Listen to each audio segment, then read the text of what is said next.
Sadness is part of the human experience, but for centuries there has been vast disagreement over exactly what it is and what, if anything, to do about it. In its simplest terms, sadness is often thought of as the natural reaction to a difficult situation. You feel sad when a friend moves away or when a pet dies.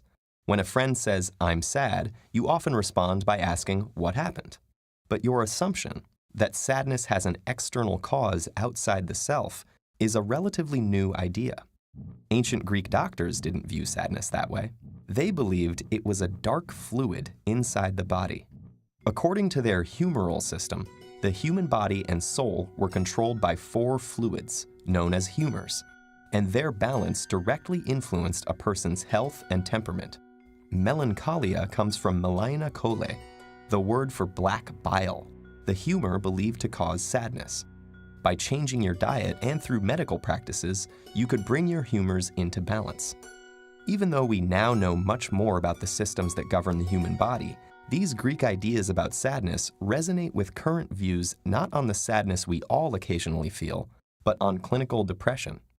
Doctors believe that certain kinds of long-term, unexplained emotional states are at least partially related to brain chemistry, the balance of various chemicals present inside the brain.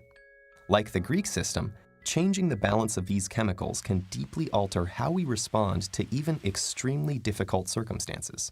There's also a long tradition of attempting to discern the value of sadness.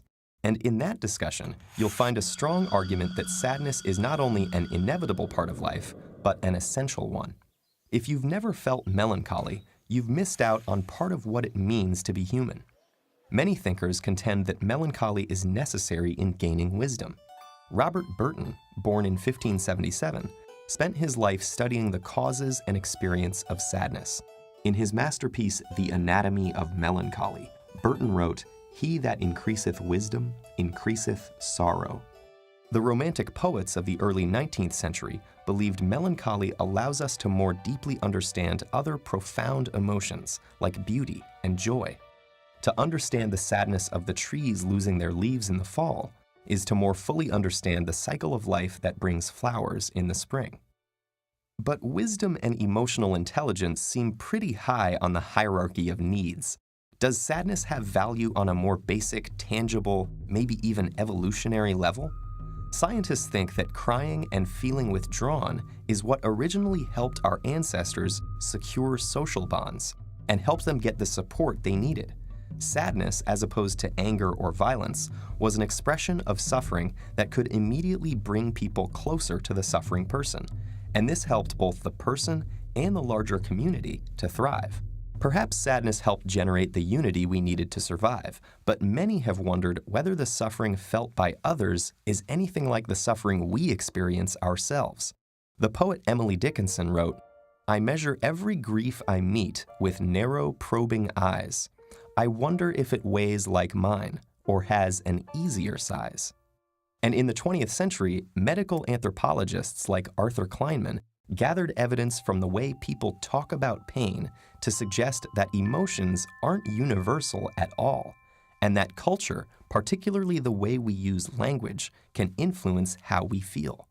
When we talk about heartbreak, the feeling of brokenness becomes part of our experience. Whereas in a culture that talks about a bruised heart, there actually seems to be a different subjective experience.